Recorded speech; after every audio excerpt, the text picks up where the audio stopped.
সাংবাদিকেরা বক্তব্য লাগবে আমাদের। এই যে আপনাদের বাসায় এডিশনাল এসপি এবং ওসি যে এখানে আসলো, কেন আসলো, কি জন্য আসলো? না, এটা বলতে হবে। আমি কেন বলবো? এবং আপনার না না আমার ভাতিজির সামনে একটুকু বলবো না। আমার মামলার আসামি আমার ফ্যাশন ডিজাইন কথা বলবেন না তাহলে কিছু? না, উনি তো আসলে উনি হাতিবান্ধা থানার গাড়ি ব্যবহার করতে পারে না। এখন এইটার জবাব তো উনি দিবেন আসলে। হ্যাঁ, এটার জবাব তো উনি দিবেন। ওনার নাম কি?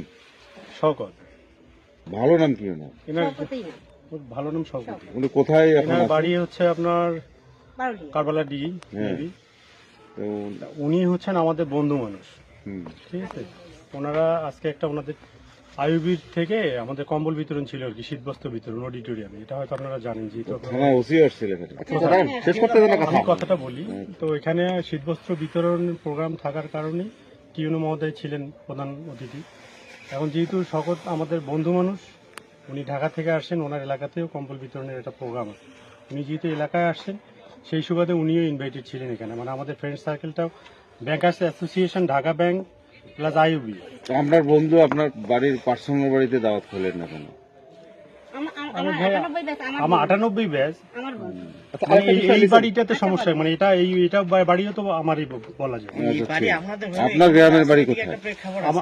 হাতিবান্ধা থানার ওসি একজন আওয়ামী লীগের বাসায় তো এইভাবে না, আওয়ামী লীগের বাসায় না ভাই, উনি ওনার ফ্রেন্ডের বাসায় আসছে। এখন ফ্রেন্ডের বাবা বা চাচা যদি কোনো এক সময় দলের সাথে জড়িত ছিল, তাহলে এইটা তো আসলে ওইভাবে আপনাদের সাথে আমরা মিশবো না। আপনার বাড়ি কোথায়? আমার বাড়ি ভেলাগুড়ি। আমাকে আপনি ভালো করে চেনার কথা, আমি পলাশের ছোট ভাই, ঠিক আছে। আপনার ছোট ভাই রেজাউল আমার বন্ধু। সিন্ধুনে এখানে বাড়ি করছে কোথায়? না, আমি অডিটোরিয়ামের ওখানে থাকি। এটা আমার এই যে মিসেসের বাবার বাসা। আচ্ছা, আমি একটা বিষয় আপনাকে বলি। বলেন। এখানে আপনার বন্ধু আসতেই পারে, ডাজেন্ট ম্যাটার। বিষয় হচ্ছে যে এই হাতিবান্ধা থানার ওসি রাত্রেবেলা এইখানে কি করে? আমাদের কম্বল বিতরণ, আমি একটু শেষ করি। কম্বল বিতরণের প্রোগ্রামটা যখন শেষ হয়েছে, টিউনো ম্যাডাম ওখানে থাকার কারণে থানার ওসি সাহেব ওখানে আসছিলেন। এখন আমি যখন বন্ধুদেরকে বা আমাদের ঢাকা থেকে আইইবি থেকে যে টিমটা আসছে, আমি ওনাদেরকে বলছি যে ওখানে শিক্ষার্থী, আইইবির বেশ কিছু শিক্ষার্থী ছিল।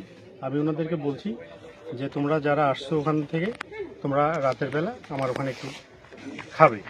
এখন সঙ্গত কারণে ওসি সাহেব যেহেতু ওখানে ছিলেন, শওকত যেহেতু আসছিল, শওকতের অনারেই হোক বা টিউনো ম্যাডাম যেহেতু প্রোগ্রামে ছিলেন, সেহেতু ওসি সাহেব ওখানে হয়তো ওই ইয়াতেই আসছেন। মানে ওনাকে দাওয়াত দিয়েছে, ওসি সাহেবকে দাওয়াত দিয়েছে কি এখানে আসেন? ওসি সাহেবকে আমরাই বলছি যে যেহেতু এনারা আসবেন, আপনার সময় থাকলে আপনি এনাদের সাথে। আপনি তো এখনই বললেন যে ওসি স্যার আমাদেরকে বলছে যে স্যার আমাকে ডাকছে বিধায় আমি আসছি। এখন আপনি বলতেছেন যে ওসি স্যারকে না, আপনারা এটা তাহলে ওনাদের ব্যাপারে। এই ক্ষেত্রে আমি বলতে পারবো না, কিন্তু ওসি সাহেবকে আমি বলছি যে এনারা যেহেতু খাবেন, আপনি আসেন, আপনিও পারলে আমার বাসায়। ওসি স্যার আপনার দাওয়াতে আওয়ামী লীগের সাবেক সভাপতির বাসায় দাওয়াত খেতে আমি আওয়ামী লীগের সাবেক সভাপতির বাসায় ভাই দাওয়াত দিইনি। এখন আওয়ামী লীগ সাবেক সভাপতি আপনার বাসা কি এটা? আমার শ্বশুর বাড়ি। এখন আওয়ামী লীগের সাবেক সহসভাপতি আমার চাচা শ্বশুর, এনারা যৌথ ফ্যামিলিতেই থাকেন।